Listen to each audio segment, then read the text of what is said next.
From Madison Square Garden in New York City, it's Game 4 of the National Hockey League Stanley Cup Final. The Kings lead the series 3-0 and can win their second Stanley Cup in 3 years with a victory in this game. The Kings go into Game 4 thinking one more win and they've got another Stanley Cup. Back to the blue line. Shot from there is scored! Tipped in. Back over to Stepan with a shot tipped in front and score!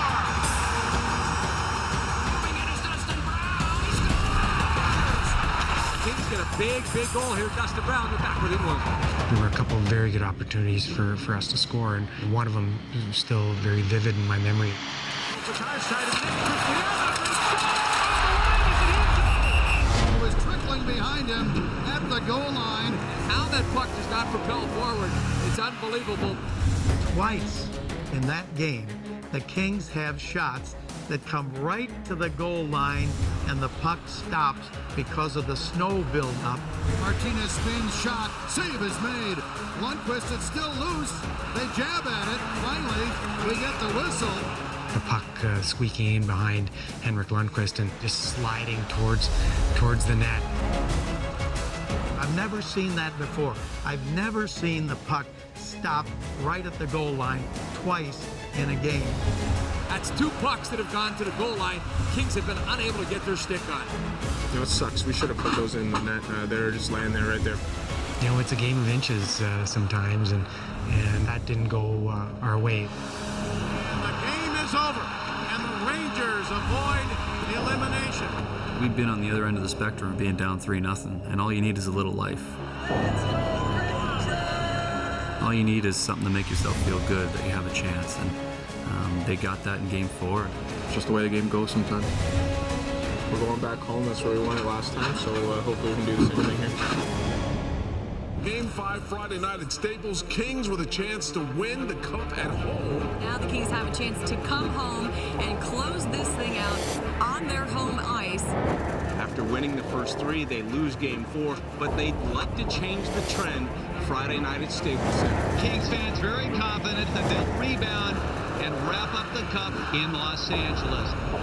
From Staples Center, home of the Los Angeles Kings, welcome to Game 5 of the Stanley Cup Final.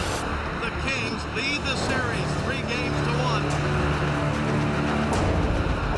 You want to do it in front of your fans.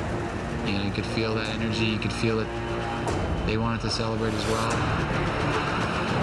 Kings win tonight. They win a Stanley Cup championship for the second time in 3 years. You know, I remember some guys talking that we need this to be over tonight. We got to find a way to get this win and pour everything out tonight. We didn't want that one to slip away from us. We weren't going back to New York. Back to the blue line, shot by Mitchell in front. Loose puck, still loose, and score!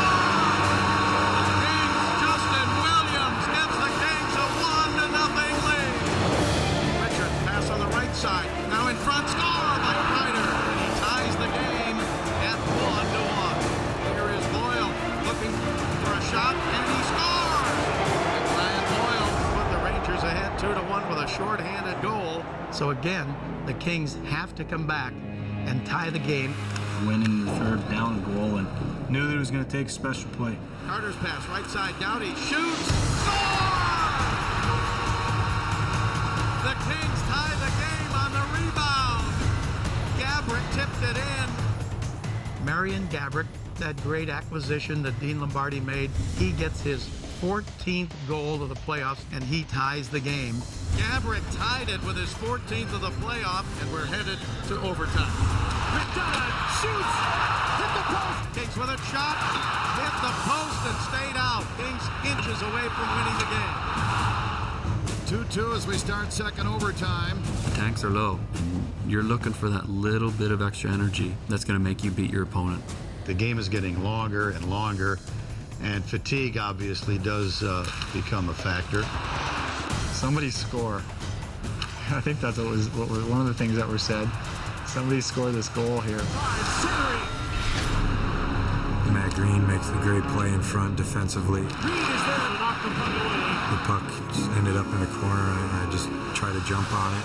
I recall Marty picking the puck up in his own zone, turning the corner around one of the New York players, and felt at that point, he's got good legs on this one.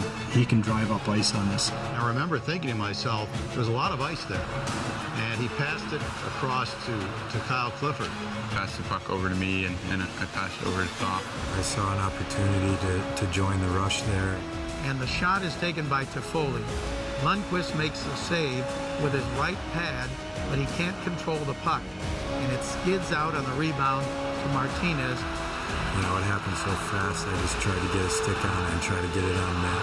I think everybody in the building knew that once that puck wound up on Alec's stick, he wasn't going to miss it. And brought back up to center ice.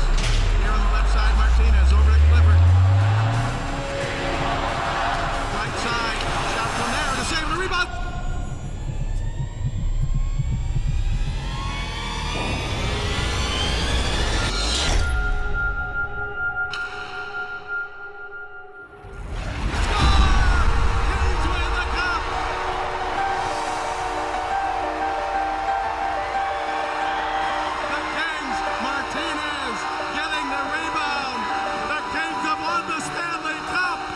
It was an unbelievable moment. I think the whole bench just erupted. It felt like the roof was going to come off the building.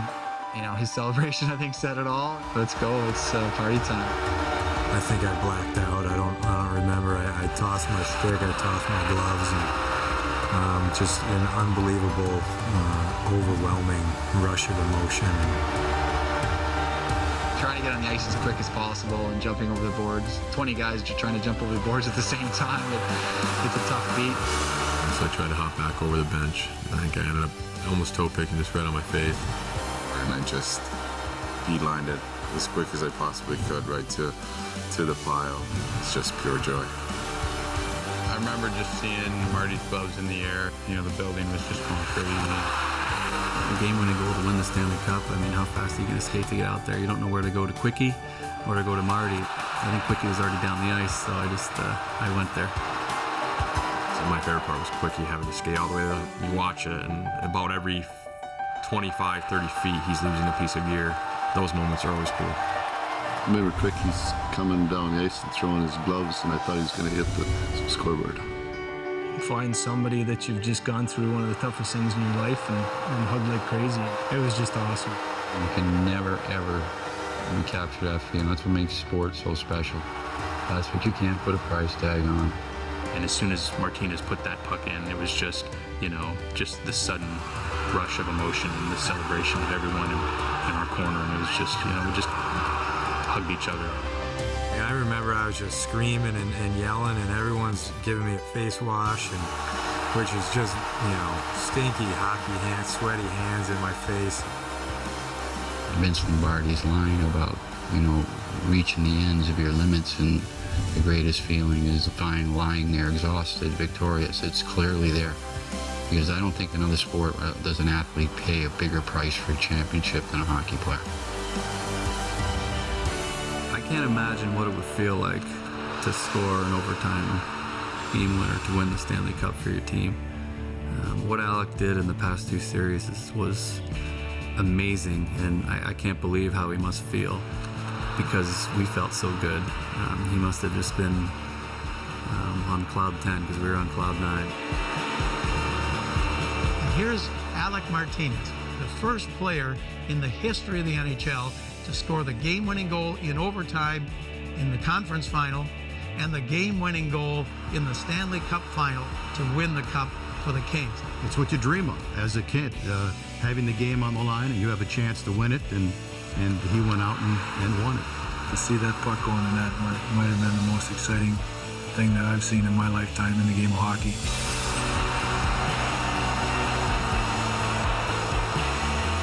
That's what happiness is. And so when you see that moment and guys hugging each other, that's what's going on down there. And that don't happen a lot in life, where you put 20 guys together and they're truly happy. There's no agendas. We've been through a war and we accomplished our goal.